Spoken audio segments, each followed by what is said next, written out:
నిన్న హిందూపురం శాసనసభ్యుడు నందమూరి బాలకృష్ణ అసెంబ్లీలో మాట్లాడిన తీరు ఆయన మానసిక స్థితికి, ఆయన మానసిక అస్థిరత్వానికి నిదర్శనం.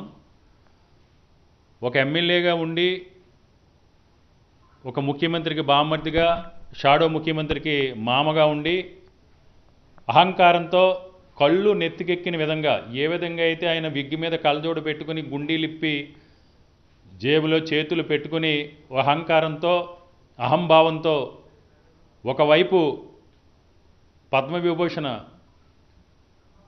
చిరంజీవి గారిని వాడు వీడు అని ఆయన తక్కువ చేసే విధంగా మాట్లాడటం అది ఉద్దేశపూర్వకంగానే అని మనకు అర్థమవుతూ ఉంది. అంతేకాకుండా ఒక ముఖ్యమంత్రిని సైకోగా మాట్లాడటాన్ని మేము తీవ్రంగా ఖండిస్తూ ఉన్నాం. ఈరోజు బాలకృష్ణ గారు మాట్లాడిన తీరు ఆయన మానసిక స్థితికి, గతంలో కూడా మనకు తెలుసు, వాళ్ళ ఇంట్లో కాల్పులు జరిగినప్పుడు ఆయనకు స్వయంగా డాక్టర్సు ఆయనకు ఒక మెంటల్ సర్టిఫికేట్ కూడా ఇవ్వటం జరిగింది. ఏది ఏమైనా రాజ్యాంగబద్ధమైన పదవిలో ఉండి ఆంధ్రప్రదేశ్ రాష్ట్ర శాసనసభలో నోటుకొచ్చిన విధంగా, అంటే ఏదో తాగుబోతులు ఏ విధంగా మాట్లాడతారో ఆ విధంగా మాట్లాడటం జరిగింది.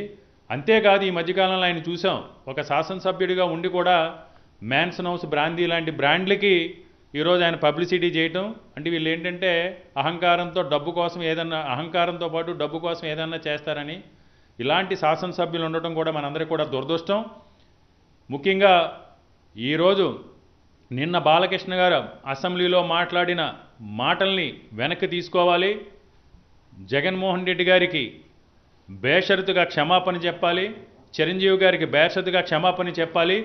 మీకు నిజంగా కళ్ళుకి ఎక్కినేదైనా నిదర్శనం, ఒక నెల రోజుల క్రితం తెలంగాణ సీఎం రేవంత్ రెడ్డి ఆయన ఫిల్మ్ ఇండస్ట్రీకి సంబంధించుకున్న కొంతమంది పెద్దల్ని ఇంటికి పిలిపించుకుని ఏ విధంగా రాజదర్బార్లో దర్బార్ కుర్చీ వేసుకున్నాడు ఆయన ఓ పక్క మధ్యలో కూర్చుని కాలు మీద కాలు వేసుకుని ఏ విధంగా ఫిల్మ్ ఇండస్ట్రీ వారిని ట్రీట్ చేశారో మనం చూసాం. అదేవిధంగా మాజీ ముఖ్యమంత్రి వారు జగన్మోహన్ రెడ్డి గారు ఏ విధంగా సాదరంగా చిరంజీవి గారిని కానీ ఇండస్ట్రీ పెద్దలను కానీ ఆయన కార్యాలయానికి పిలిచి ఆ రోజు ఏ విధంగా మాట్లాడారో మనం చూసాం. దాన్ని చిలవల పలవలు చేసుకుని ముఖ్యమంత్రులకి ఫిల్మ్ ఇండస్ట్రీకి ఏం సంబంధం అని ఇప్పుడు పవన్ కళ్యాణ్ గారు మాట్లాడుతున్నారు, ఫిల్మ్ ఇండస్ట్రీ వాళ్ళకి ముఖ్యమంత్రి గారు కనపట్టలేదా అని. మరి ఆ రోజు ఏమైంది, ఆ రోజు ఏం మాట్లాడారు, ఈ రోజు ఏం మాట్లాడారు? అంతేకాకుండా నేను ఇంకొక విషయం ఏంటంటే, స్పీకర్ స్థానంలో ఉన్న డిప్యూటీ స్పీకర్ బాలకృష్ణ గారు మాట్లాడిన దాన్ని ఖండించాల్సింది పోయి, అది మంచి ఆ మాటలను వెనక్కి తీసుకోవాలని ఖండించాల్సింది పోయి, బాలకృష్ణ మాట్లాడగానే వెరీ గుడ్ అని మళ్ళీ బాలకృష్ణని ఈరోజు రఘురామకృష్ణరాజు నిన్న సంబోధించడం జరిగింది. ఏది ఏమైనా అహంకారానికి, అహంభావానికి ఈరోజు గతంలో కూడా చిరంజీవి గారి ఫ్యామిలీ గురించి బాలకృష్ణ ఇదే విధంగా అవాకులు చవాకులు మాట్లాడటం, ఒక ఫంక్షన్స్లో లేడీస్ గురించి ఏదో మాట్లాడితే ఆడవాళ్ళు కనపడితే ముద్దన్నా పెట్టాలి లేకపోతే కడుపు అన్నా చేయాలని మాట్లాడటం, దండేయడానికి వచ్చిన కార్యకర్తలను కొట్టడం, భుజం మీద కొట్టడం, పిర్రల మీద కొట్టడం అతను మానసిక స్థితికి నిదర్శనం. ఇలాంటి మానసిక రోగులు అసెంబ్లీలో ఉండటం మన దురదృష్టకరం. నిన్న ఏదైతే అసెంబ్లీలో మరి హిందూపురం శాసనసభ్యుడు అయినటువంటి బాలకృష్ణ గారు వారి తాలూకా హావభావాలు కానీ మరి ఆయన నించొని మాట్లాడుతున్న తీరును బట్టి చూస్తే మనం ఆయనకి ఎంత అహంభావం, ఎంత గర్వంతో ఆయన మాట్లాడాడో మరి ఈ రాష్ట్రంలో ఉన్నటువంటి ప్రజలందరూ కూడా చూసినటువంటి పరిస్థితి. మరి ఒక మాజీ ముఖ్యమంత్రి గారిని పట్టుకొని సైకోగాడు అని చెప్పేసి అని ఎంత అహంభావం, ఎంత గర్వం కాకపోతే ఆ విధంగా మాట్లాడతారు.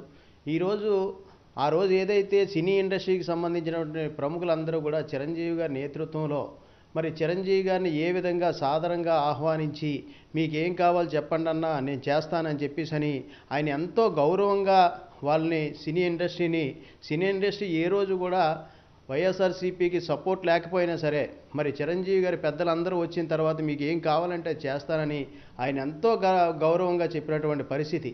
మరి ఆ తర్వాత చిరంజీవి గారు కూడా చాలాసార్లు మరి జగన్ గారు ఈ విధంగా ఎంతో గౌరవంగా సగర్వంగా మమ్మల్ని అందరినీ కూడా ఆహ్వానించి మీకు ఏం కావాలి చెప్పండి అన్న అని ఆ రోజు చిరంజీవి గారు చెప్పినటువంటి పరిస్థితి కూడా ఈరోజు ఈ రాష్ట్రంలో ఉన్నటువంటి ప్రజలందరూ కూడా చూశారు. మరి ఈరోజు ఏదైతే మరి మరి ఆయన ఏ విధంగా అసెంబ్లీకి వచ్చాడో కూడా అర్థం కాని పరిస్థితిలో ఆయన ఆ స్పెట్స్ తీసి ఆ తల మీద పెట్టుకొని ఆయన మాట్లాడినటువంటి తీరు రాష్ట్ర ప్రజలందరూ కూడా అసహ్యించుకునే పరిస్థితిలో ఉన్నారు. అంతేకాకుండా ఆ చిరంజీవి గారిని కూడా పట్టుకొని గాడు వీడు అని చెప్పేసి మరి సంబోధిస్తున్నటువంటి పరిస్థితి ఈరోజు అందరం కూడా చూసాం.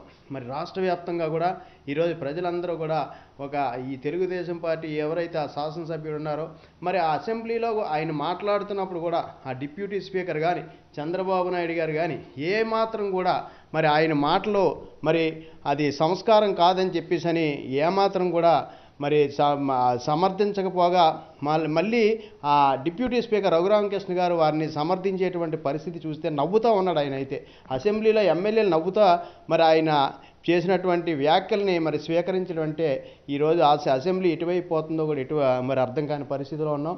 ఇటువంటి వ్యాఖ్యల్ని వెంటనే ఖండించి మరి వారు ఆ సభకి క్షమాపణ చెప్పాలి. అలాగే ఏదైతే మాజీ ముఖ్యమంత్రి జగన్మోహన్ రెడ్డి గారికి కానీ చిరంజీవి గారికి కానీ వారు క్షమాపణలు చెప్పాలని చెప్పేసి డిమాండ్ చేస్తా ఉన్నాం.